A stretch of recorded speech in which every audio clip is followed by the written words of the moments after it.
Hi everyone, your Disney Princess here! Ang prinsesa ng babuyan, char! Sa vlog na to ay gumawa nga ako ng laruan ng mga babies natin. Ito nga rin ay nakikita ko sa Facebook na ginagawa din ng mga nag-aalaga ng baboy. Pero bago yan, yung mama nga pala ng mga biik natin. Kahapon nga pala ay pinakastahan namin. Dahil after 1 week na naiwalay nga sila, ayan na nga naglandi na nga yung mama nila.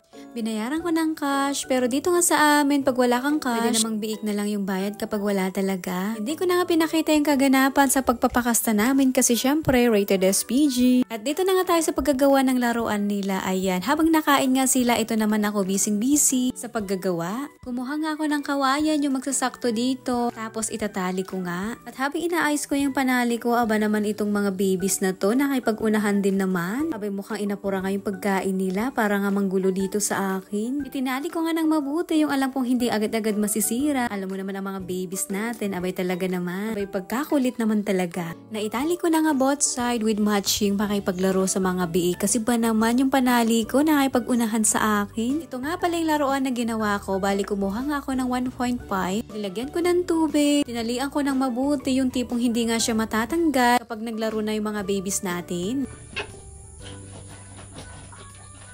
At ngayon naman ay susukatin natin yung tali mula nga dun sa kawayan hanggang sa baba, yung maaabot ng mga babies natin. Aba naman to mga babies natin, maya't maya naman silang nang iistorbo. Paano tayo matatapos nito? At katulad yan yung panali ko, aba ay talaga naman ibinuhul-buhul na rin nila.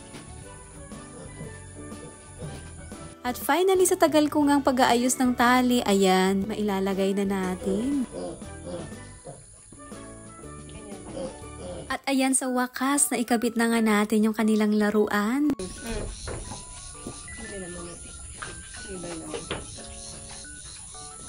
So ayan, meron na silang bagong laruan para naman hindi sila maboring or di kaya hindi sila mag-away-away to the point na nagkakaroon na nga sila ng sugat.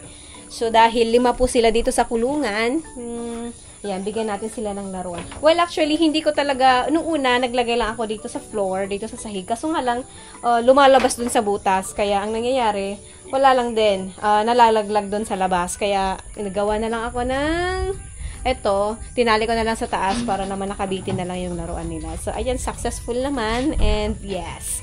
Para sa mga alaga natin, gagawin natin lahat. Maging masaya sila habang nakakulong sila dito. Diba? So, ayun lang. Bye!